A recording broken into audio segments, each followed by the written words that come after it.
Some of you already know this from talking with me in text comments on that first video, but I wanted to make it explicit here on camera.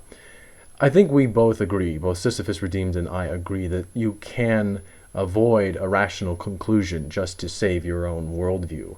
The problem, though, is that this is not Masology or any other esoteric term. It's just dogmatism, and we can think of a few people, perhaps even in the League of Reason, that are deserving of such a title.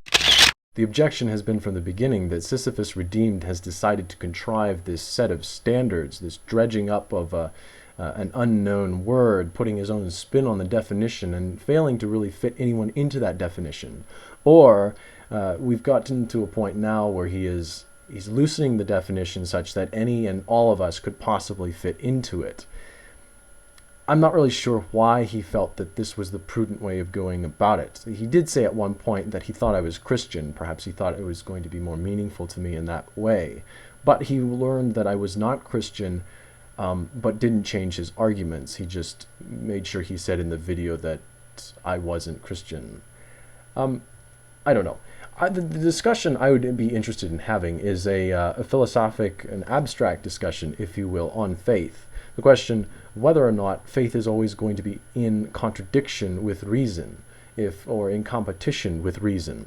I've tried to foreshadow this a couple of times in videos where we're talking about the potentiality of an actuality that can be experienced but not directly known, because it exists in a kind of sophistication that is greater than the sophistication of human intellect. In that situation, I would suppose something like faith or prayer or communion or meditation or religious experiences might have some efficacy and might be so without necessarily appealing to dogmatism, which I think is really what we're talking about here. And like I said, both Sisyphus and Redeemed and I agree that we shouldn't be dogmatic. But the idea that there is a school of dogmatists that are proud of it is something that I still reject. Oftentimes people are dogmatic without knowing it.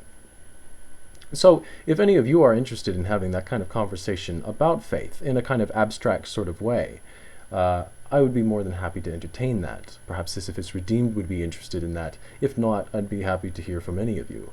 Oh, and it might be interesting to know that I'm now part of the League of Reason, or at least the message board. I don't know if there is actually a hierarchy where I could actually call myself that or not, but I do have every intention of taking over.